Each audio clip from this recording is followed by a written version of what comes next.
ಚಿರತೆಯ ಓಟ, ಗರುಡನ ನೋಟ, ಚೆನ್ನಮ್ಮನ ಕತ್ತಿಯ ಹರಿತದ ಮೇಲೆ ಯಾರು ಕೂಡ ಸಂದೇಹ ಮಾಡಲು ಸಾಧ್ಯವೇ ಇಲ್ಲ. ಹೌದು, ಚಿರತೆ ತನ್ನ ವೇಗಕ್ಕಾಗಿ ಇಡೀ ವಿಶ್ವದಲ್ಲಿಯೇ ಹೆಸರುವಾಸಿಯಾಗಿದೆ. ಚಿರತೆಯನ್ನ ಪ್ರಾಣಿಗಳ ಹುಸೇನ್ ಬೋಲ್ಟ್ ಎಂದೇ ಕರೆಯಲಾಗುತ್ತದೆ. ಯಾಕಂದ್ರೆ ಇದು ಭೂಮಿಯ ಮೇಲೆ ಓಡಾಡುವ ಪ್ರಾಣಿಗಳಲ್ಲಿ ಅತಿ ವೇಗವಾಗಿ ಓಡುವಂತಹ ಪ್ರಾಣಿಯಾಗಿದೆ. ನಿಜ ಹೇಳಬೇಕೆಂದರೆ ಇದು ಕಾರಿಗಿಂತಲೂ ವೇಗವಾಗಿ ಓಡಬಲ್ಲ ಪ್ರಾಣಿಯಾಗಿದೆ. ಹಾಗಾದ್ರೆ ಈ ಪ್ರಾಣಿಯಲ್ಲಿ ಅಂತಹದೇನಿದೆ? ಇದು ಭೂಮಿಯ ಮೇಲೆ ಅಷ್ಟು ವೇಗವಾಗಿ ಹೇಗೆ ಓಡಲು ಸಾಧ್ಯ? ಯಾವುದೇ ಪ್ರಾಣಿ ಈ ಚಿರತೆಯನ್ನ ಓಡುವ ವೇಗದಲ್ಲಿ ಯಾರಿಗೂ ಸೋಲಿಸಲು ಸಾಧ್ಯವೇ ಇಲ್ಲ. ಬನ್ನಿ ಈ ಎಲ್ಲ ಅಚ್ಚರಿಯ ಸಂಗತಿಗಳನ್ನ ಇವತ್ತಿನ ಈ ವಿಡಿಯೋದಲ್ಲಿ ತಿಳಿದುಕೊಳ್ಳೋಣ. ನಿಜಕ್ಕೂ ಚಿರತೆಯ ಓಟದ ಹಿಂದೆ ಇರುವ ಆ ರಹಸ್ಯವನ್ನ ಪಡೆದುಕೊಳ್ಳೋಣ. ಅದಕ್ಕಿಂತ ಮೊದಲು ನೀವು ನಮ್ಮ ಚಾನೆಲ್ಗೆ ಹೊಸಬರಾಗಿದ್ದರೆ ದಯವಿಟ್ಟು ಈಗಲೇ ಸಬ್ಸ್ಕ್ರೈಬ್ ಮಾಡಿ, ಜೊತೆಗೆ ಬೆಲ್ ಐಕನ್ ಕೂಡ ಪ್ರೆಸ್ ಮಾಡಿ. ನಮಸ್ಕಾರ ಸ್ನೇಹಿತರೆ, ನಿಮಗೆಲ್ಲ ಆತ್ಮೀಯ ಹಾಗೂ ಅದ್ದೂರಿ ಸ್ವಾಗತ. ತನ್ನ ಬುಲೆಟ್ ಸ್ಪೀಡ್ಗೆ ಹೆಸರುವಾಸಿಯಾಗಿರುವ ಈ ಚಿರತೆ ಹೆಚ್ಚಾಗಿ ಆಫ್ರಿಕಾದ ಅರಣ್ಯಗಳಲ್ಲಿ ಕಂಡುಬರುತ್ತದೆ. ಇದು ಇರಾಕ್, ಇರಾನ್ ಹಾಗೂ ಏಷ್ಯಾ ಹಾಗೂ ಭಾರತದ ಕೆಲವು ಉಪಖಂಡದಲ್ಲೂ ಕೂಡ ಕಂಡುಬರುತ್ತದೆ. ಇದು ಇರಾಕ್ ಹಾಗೂ ಇರಾನದಲ್ಲೂ ಕೂಡ ಕಂಡುಬರುತ್ತದೆ. ಆದರೆ ಭಾರತದಲ್ಲಿ ಕಂಡುಬರುವ ಚಿರತೆಗಳು ಆಫ್ರಿಕಾದಲ್ಲಿ ಕಂಡುಬರುವ ಚಿರತೆಗಳಿಗಿಂತ ಕೊಂಚ ಚಿಕ್ಕದಾಗಿರುತ್ತವೆ. ಚಿರತೆಗಳು ಹುಲಿ ಹಾಗೂ ಸಿಂಹದ ಹಾಗೆ ಬೆಕ್ಕಿನ ಜಾತಿಗೆ ಸೇರಿದಂತಹ ಪ್ರಾಣಿ. ಇದು ಕೂಡ ಪಕ್ಕಾ ಮಾಂಸಾಹಾರಿಯಾಗಿದೆ. ಇದು ತನ್ನ ಬೇಟೆಯನ್ನ ಹುಲಿ ಹಾಗೂ ಸಿಂಹಗಳ ಹಾಗೆ ಮಾಡುತ್ತದೆ. ಆದ್ರೆ ವಿಚಿತ್ರ ಏನಂದ್ರೆ ಹುಲಿ ಹಾಗೂ ಸಿಂಹಗಳ ಹಾಗೆ ಇದಕ್ಕೆ ಗರ್ಜಿಸಲು ಬರುವುದಿಲ್ಲ. ಇದರ ಗರ್ಜನೆಯನ್ನು ಕೇಳಿ ಯಾರು ಕೂಡ ಅಂಜುವುದಿಲ್ಲ ಕೂಡ. ಆದ್ರೆ ಇದರ ವೇಗಕ್ಕೆ ಹಾಗೂ ಇದರ ಸ್ಪೀಡಿಗೆ ಪ್ರತಿಯೊಂದು ಪ್ರಾಣಿಯೂ ಅಂಜಲೇಬೇಕು. ಅದು ಸಿಂಹನೇ ಆಗಲಿ, ಹುಲಿಯೇ ಆಗಲಿ, ಆನೆಯೇ ಆಗಲಿ. ಇದರ ವೇಗವನ್ನ ಯಾವೊಬ್ಬ ಪ್ರಾಣಿಯೂ ಬೀಟ್ ಮಾಡಲು ಸಾಧ್ಯವಿಲ್ಲ. ಆದ್ರೆ ಈ ಭೂಮಿಯ ಮೇಲೆ ಅತ್ಯಂತ ವೇಗವಾಗಿ ಹಾರುವ ಪಕ್ಷಿ ಅಂದ್ರೆ ಅದು ಹದ್ದಾಗಿದೆ. ಈ ಹದ್ದು ಆಕಾಶದಿಂದ ಮೇಲಿನಿಂದ ಕೆಳಗೆ ಬೇಟೆಯನ್ನು ಕಂಡಾಗ 400 ಕಿಲೋಮೀಟರ್ ಸ್ಪೀಡಿನಲ್ಲಿ ಭೂಮಿಯ ಕೆಳಗೆ ಹಾರಿ ಬರುತ್ತದೆ. ಆದ್ರೆ ಭೂಮಿಯ ಮೇಲೆ ಓಡಾಡುವ ಪ್ರಾಣಿ ಸಂಕುಲದಲ್ಲಿ ಚಿರತೆ ಮುಂದೆ ಯಾವ ಪ್ರಾಣಿಯೂ ಅಷ್ಟು ವೇಗವಾಗಿ ಓಡಲು ಸಾಧ್ಯವಿಲ್ಲ. ಚಿರತೆ ತನ್ನ ಬೇಟೆಯನ್ನು ಬೆನ್ನಟ್ಟಿದಾಗ ಇದು ಮ್ಯಾಕ್ಸಿಮಮ್ 120 ರಿಂದ 130 ಕಿಲೋಮೀಟರ್ ಪ್ರತಿ ಗಂಟೆಗೆ ಓಡಬಲ್ಲದು.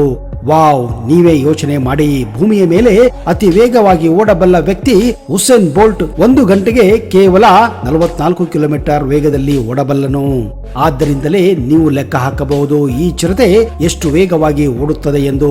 ಇವತ್ತು ನಾವು ಹಲವಾರು ಮಾಡರ್ನ್ ಟೆಕ್ನಾಲಜಿ ಉಳ್ಳ ಕಾರುಗಳನ್ನ ನೋಡುತ್ತೇವೆ. ಕೆಲವೊಂದು ಕಾರುಗಳು ಕೇವಲ 10 ರಿಂದ 20 ಸೆಕೆಂಡ್ಗಳಲ್ಲಿ 60 ರಿಂದ 70 ಕಿಲೋಮೀಟರ್ ಸ್ಪೀಡ್ ಅನ್ನ ಪಿಕಪ್ ಮಾಡುತ್ತವೆ. ಆದ್ರೆ ಈ ಚಿರತೆ ಕೇವಲ 5 ರಿಂದ 6 ಸೆಕೆಂಡ್ಗಳಲ್ಲಿ ತಮ್ಮ ಸ್ಪೀಡ್ ಅನ್ನ 10 ರಿಂದ 100 ಕಿಲೋಮೀಟರ್ ವರೆಗೆ ಎಕ್ಸಲರೇಟ್ ಮಾಡುತ್ತದೆ ಅಂದ್ರೆ ನೀವು ನಂಬಲೇಬೇಕು. ಆಟೋಮೊಬೈಲ್ ಇಂಜಿನಿಯರ್ಗಳು ಈ ಚಿರತೆಯನ್ನ ಉದಾಹರಣೆಯಾಗಿ ಇಟ್ಟುಕೊಂಡು ವೇಗದ ಮೇಲೆ ಹಲವಾರು ಸಂಶೋಧನೆಗಳನ್ನ ಮಾಡುತ್ತಿದ್ದಾರೆ ಹಾಗೂ ಚಿರತೆಯ ಶರೀರವನ್ನ ಪರೀಕ್ಷಿಸುತ್ತಿದ್ದಾರೆ. ನಾವುಗಳು 3 ಸೆಕೆಂಡುಗಳಲ್ಲಿ ಮನುಷ್ಯರು ಬೆಡ್ ಮೇಲೆ ಮಲಗಿದಾಗ ಒಂದು ಕಡೆಯಿಂದ ಇನ್ನೊಂದು ಕಡೆ ತಿರುಗಲು ಆಗುವುದಿಲ್ಲ. ಅಂತಹದ್ರಲ್ಲಿ 3 ಸೆಕೆಂಡ್ಗಳಲ್ಲಿ 100 ಕಿಲೋಮೀಟರ್ ನಷ್ಟು ವೇಗ ಪಿಕಪ್ ಮಾಡುತ್ತಂದ್ರೆ ಅದೆಂತ ಪ್ರಾಣಿ ಇರಬೇಕು, ಅದೆಂತಹ ಶರೀರವಿರಬೇಕು. ಇದೇ ಕಾರಣ ಚಿತಾ ಅತ್ಯಂತವಾಗಿ ತಮ್ಮ ಬೇಟೆಯನ್ನ ಹಿಡುವುದರಲ್ಲಿ ಎತ್ತಿದ ಕೈ. ಇದೇ ಕಾರಣ ಇವುಗಳ ಮುಂದೆ ಯಾವ ಪ್ರಾಣಿಯೂ ಓಡಲು ಅಸಮರ್ಥವಾಗಿದೆ.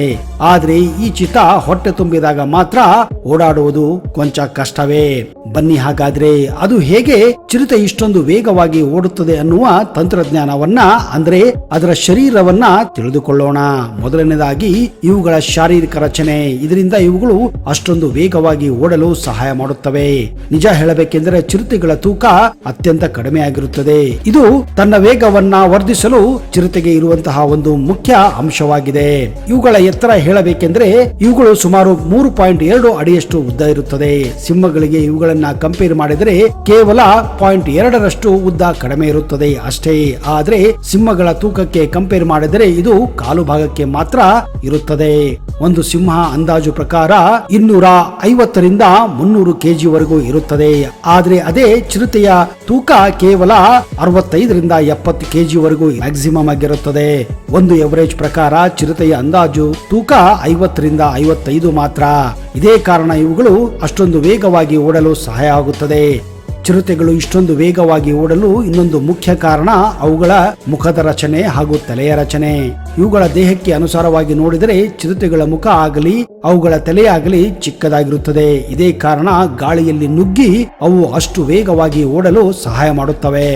ಅದೇ ರೀತಿ ಚಿರತೆಗಳ ಹಿಪ್ಸ್ಗಳು ಕೂಡ ವೇಗವನ್ನ ವರ್ಧಿಸಲು ಹಾಗೂ ಇದ್ದಕ್ಕಿದ್ದ ಹಾಗೆ ತಿರುಗಲು ಸಹಾಯ ಮಾಡುತ್ತವೆ. ಕಾರಣ ಚಿರತೆಯ ಹಿಪ್ಸ್ಗಳು ತುಂಬಾನೇ ಫ್ಲಾಟ್ ಆಗಿವೆ. ಇದರಿಂದ ಅದು ವೇಗವಾಗಿ ಓಡಬಲ್ಲದು ಹಾಗೂ ಅಷ್ಟೇ ಕ್ವಿಕ್ ಆಗಿ ಯಾವುದೇ ದಿಕ್ಕಿನಲ್ಲಿ ಸಡನ್ ಆಗಿ ತಿರುಗಬಲ್ಲದು.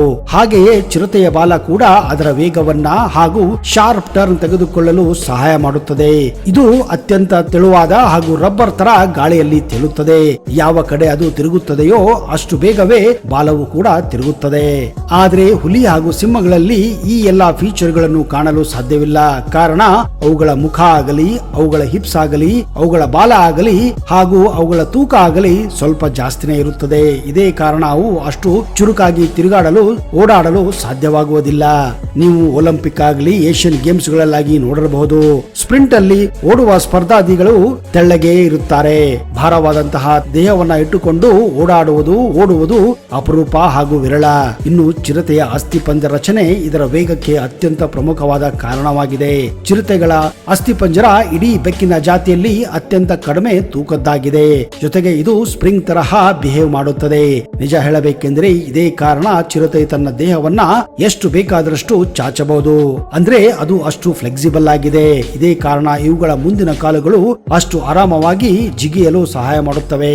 ಹೀಗೆ ಈ ರೀತಿ ಫ್ಲೆಕ್ಸಿಬಲ್ ಆಗಿರುವುದರಿಂದ ಚಿರತೆಗಳು ಅಷ್ಟೊಂದು ವೇಗವನ್ನ ಹಾಗೂ ಪಿಕಪ್ ಅನ್ನ ಪಡೆದುಕೊಳ್ಳುತ್ತವೆ. ಇನ್ನೊಂದು ಮುಖ್ಯ ಕಾರಣ ಚಿರತೆಯ ಮೇಲಿರುವ ಕೂದಲುಗಳು.